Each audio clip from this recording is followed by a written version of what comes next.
Hey guys, it's a double feed here. It's been a while since I've spoken to you guys. The ASEK survival knife. ASEK stands for Aircrew Survival and Egress Knife, manufactured by the Ontario Knife Company of Franklinville, New York. The NSN number on this particular item is, if you want to take this down and reference it, is 1095-01-518-6832. Now, it does have an NSN number, which means it's a standard issue to Aircrew, vis-a-vis the Air Warrior systems that are given to the U.S. Air Force. The ASEK knife is actually very important as far as standard issue goes to those airmen. In case they have to bail out, whether they're pilots of a fighter jet or a C-130, they're going to need something to if they land hard to survive on their own if they're in unfriendly territory, and this would be the knife they want. Let's see. Give you a little background on the Ontario Knife Company. It's an outfit been around for a while. They make very high quality products, all made in the USA. And this particular item. Just imagine you're an aircrew pilot, and you have to bail out over unfriendly territory.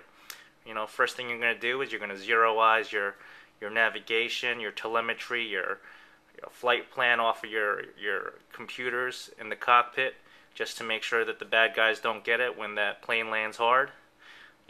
Erase all that information. Next thing you do, if you're in a jet, you're going to bail out, aren't you?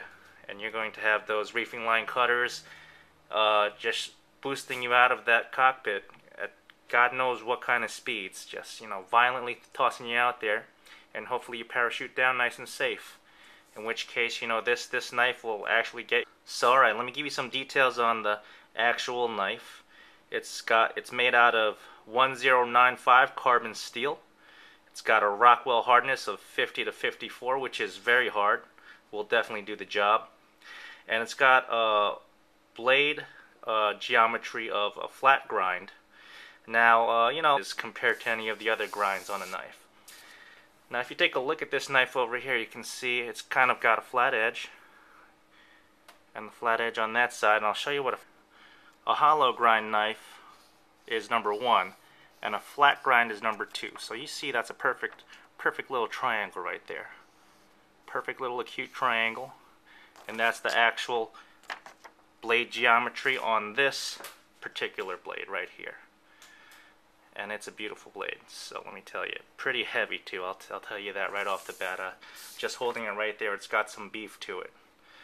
So the blade angle is actually set according to the manufacturer at 60 degrees, which is pretty decent, as far as for sharpening it and actually being able to slice and cut. It's a pretty decent angle. It's actually kind of dull black. And there's a reason for that too. From a survival standpoint. Yeah, if you have to bail out, you're in unfriendly territory. You don't want shiny things, kind of calling you out. Especially if you're trying to stay, Kevin's chasing after you. You don't want any bling bling on you, so that they could find you any easier. So this little coloration over here, that black phosphate, it's very dull, and doesn't stand out, and it doesn't attract any attention to you. So that's a very good thing to have, that coloration.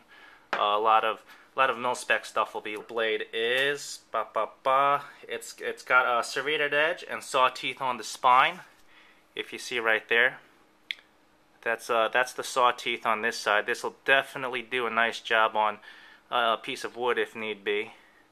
And it's also got a serrated edge right here, so it's partially serrated. I would say it's almost half and half as far as the serration and flat plane. The blade was very dull. Surprisingly, it was very dull. You're going to have to do some nice heavy-duty sharpening on that blade to get that fine edge on there that you want.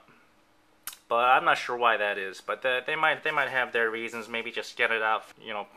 Maybe they just want those pilots to practice sharpening their knives. Who knows? So, okay. Oh, the other thing about this particular blade handle too, it's rubberized blade handle, and it's got it's one-piece molded rubber with spear holes, which is pretty interesting. You see those two holes right there? Yeah, that's pretty good.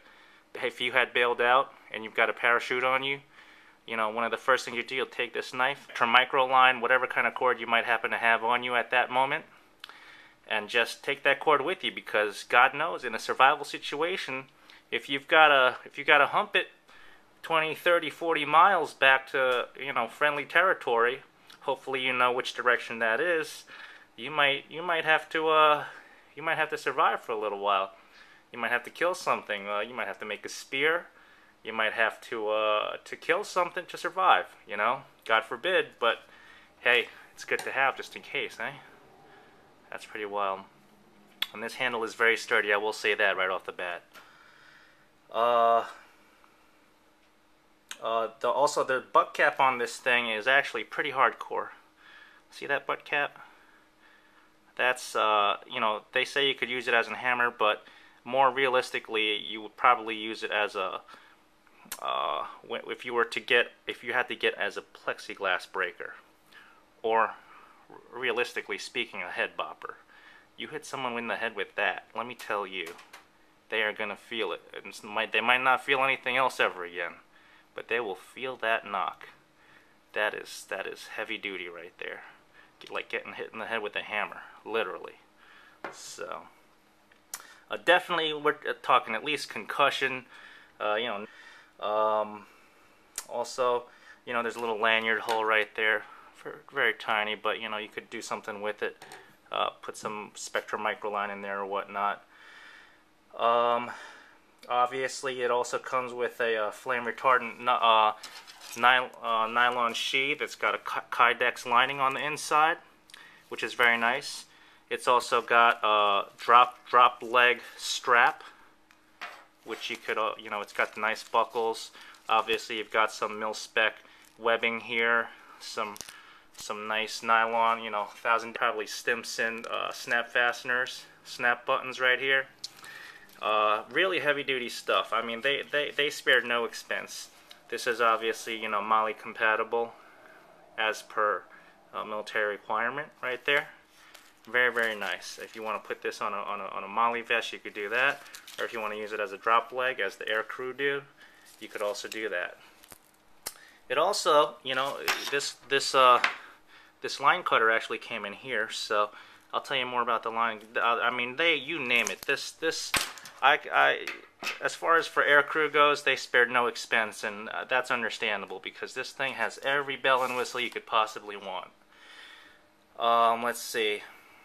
It's got a anodized strap cutter. Right here. That's that. It's got a screwdriver, flathead, on that side. I don't know if you could see that. Right? Pretty heavy duty. A honing rod, lanyard. Little lanyard too right there. And I'll tell you what, it's a little sharpener right there. It's got everything you could possibly think of. The thickness on this is 0.1875 inches on the blade. Very thick, very heavy duty. The length of the blade is 5 inches, and the overall length of this knife is 10 1/4 overall. Again, all made in the United States. The weight is 1.3 pounds, pretty heavy, but I'll tell you what, if it came down to it, and I needed to, trust my life to a blade, I would not hesitate 1 second to put my life on this Ontario Knife ASEK blade. Okay, thanks a lot, guys. Talk to you later.